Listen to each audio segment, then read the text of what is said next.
By loading 3, you have the least amount of effect on your trim. It's the closest to the fulcrum right here. It's right here, so it allows the ship to load straight down. So, for example, if you have your load planned out to be down by the stern and you still have more cargo to put in, you could put it into number 3 center, and you'll have limited effect on your trim. So a lot of times 3 center, for example, will be the last tank that you want to load as you're bringing your ship down to her marks. In other words, bringing it down to your load line that you want to load on. So we've chosen 3 center for that reason. But again, it makes it difficult, and because we have 2 crossover valves here, you can easily contaminate what's going into 3 center.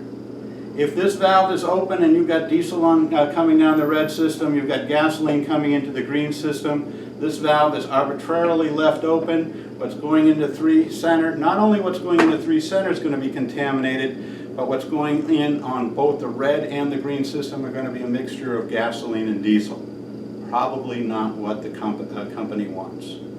So we have to be very, very careful about how we set up our crossover valves. And then we go into our tank. So, let's see if it works. I have my tank here shoreside. I've got it opened up for JP5. We're actually loading JP5 into the tank, into the tanker. It's coming down the green line here, coming through here. Here's my green manifold, the shoreside manifold.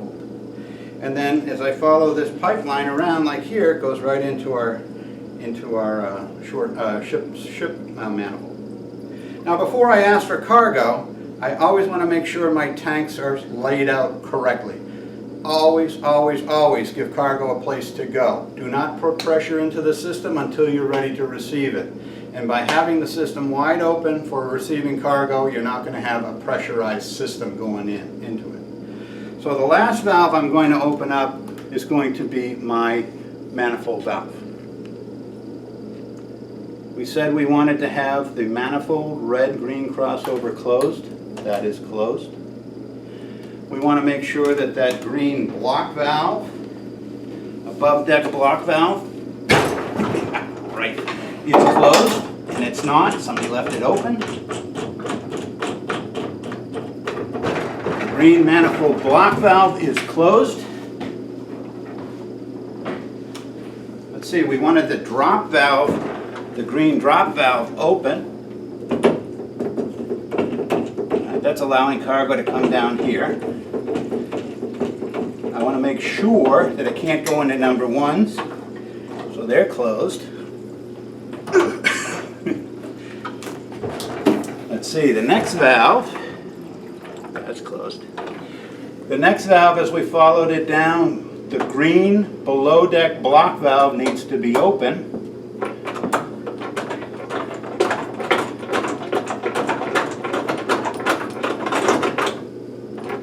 Allows the cargo to go down the green system. Now, we did say that these are red-green below deck crossover valves, but we need to add to it because this is the starboard side one, that's the port side. So the red-green below deck starboard side crossover needs to be open. And it is, and the port side needs to be closed.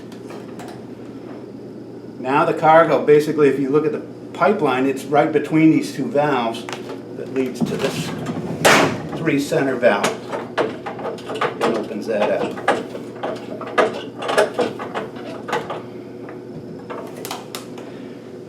Now, just to make sure that it's not going any place I don't want it to go, I look at the valves that should be closed that are on the system that can now be reached. 5 starboard is closed. And 5 port is closed. So the green system is now ready to load into 3 center. Cool. The only valves that we don't have open yet is the shoreside valve and our green manifold valve. Now, before I tell the shore to give me cargo, I say, okay, shore, I'm ready to receive. You open up your manifold valve. The shore will acknowledge that they're ready to receive. You'll open up their valve, And if we have it all lined up properly, cargo should be coming in.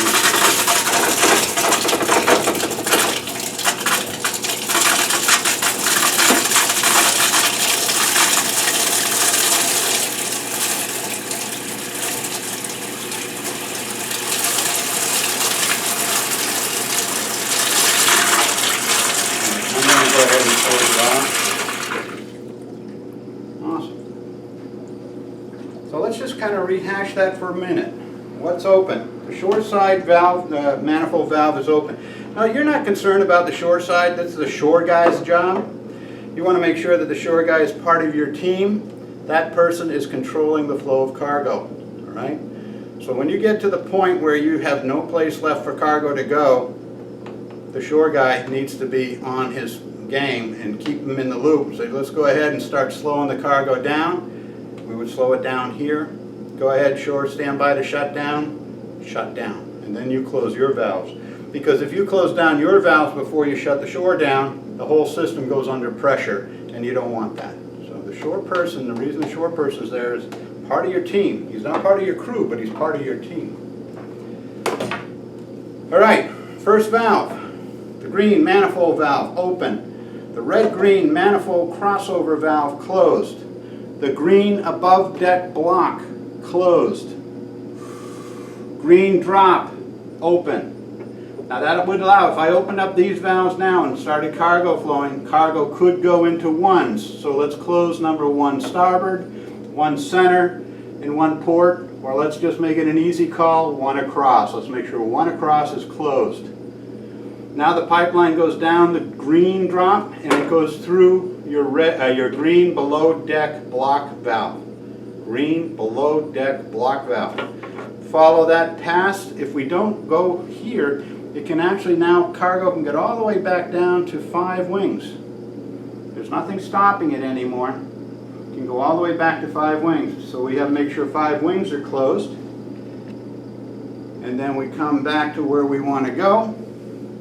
We'll open up the red-green below deck starboard, or the starboard red-green below deck block valve. Crossover valve.